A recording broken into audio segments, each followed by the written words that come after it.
Ministries.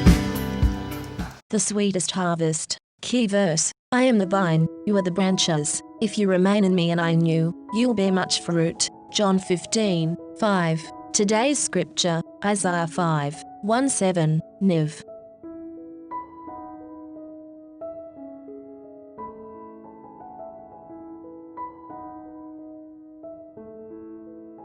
Insight: Isaiah, whose name means Yahweh is salvation, had an interesting beginning to his prophetic ministry. In Isaiah 1:5, the prophet pronounces a series of woes upon Israel. The Bible Knowledge Commentary tells us that a woe is an interjection of distress or of a threat voiced in the face of present or coming disaster.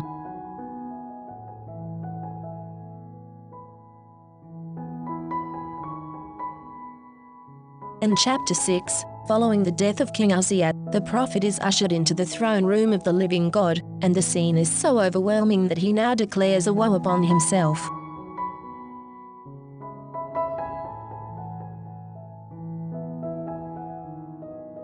Isaiah says, "Woe to me, I am ruined, for I am a man of unclean lips, and I live among a people of unclean lips, and my eyes have seen the King, the Lord Almighty." v5. Upon seeing God, Isaiah became deeply aware of his own brokenness, not just the brokenness of the nation. Message: when we purchased our home, we inherited an established grapevine. As gardening novices, my family invested considerable time learning how to prune, water, and care for it. When our first harvest came, I popped a grape from the vine into my mouth, only to be disappointed with an unpleasant, sour taste.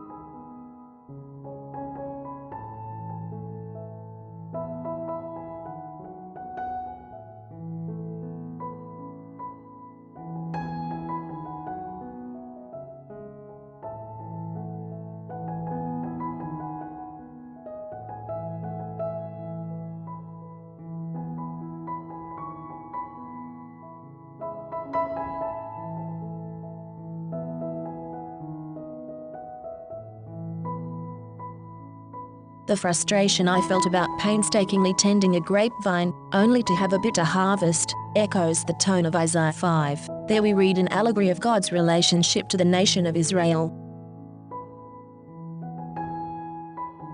God, pictured as a farmer, had cleared the hillside of debris, planted good vines, built a watchtower for protection, and crafted a press to enjoy the results of his harvest. Isaiah 5:1-2. To the farmer's dismay, the vineyard, representing Israel, produced sour-tasting grapes of selfishness, injustice, and oppression. v7. Eventually, God reluctantly destroyed the vineyard while saving a remnant of vines that someday would produce a good harvest.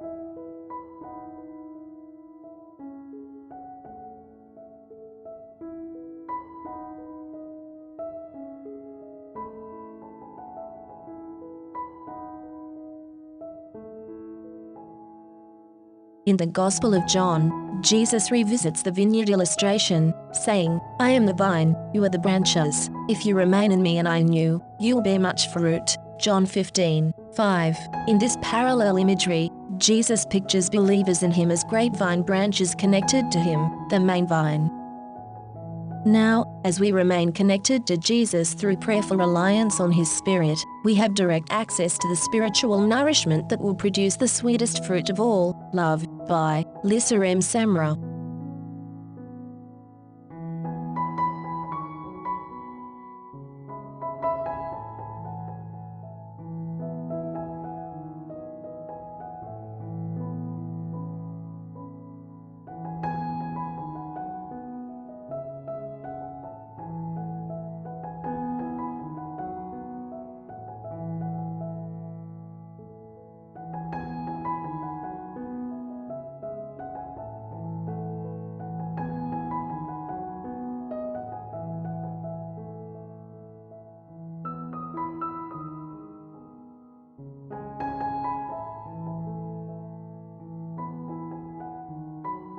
Reflect: how does remaining connected to Jesus produce love in your life?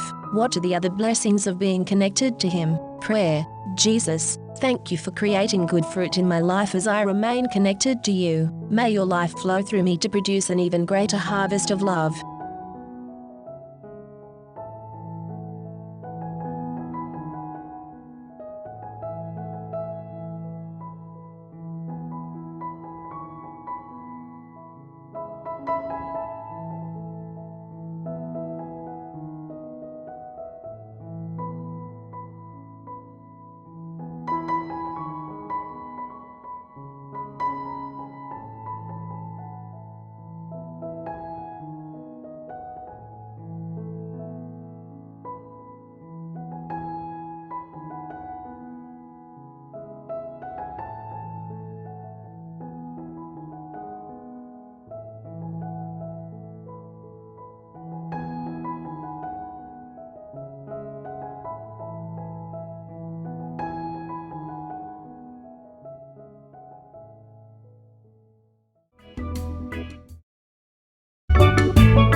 you.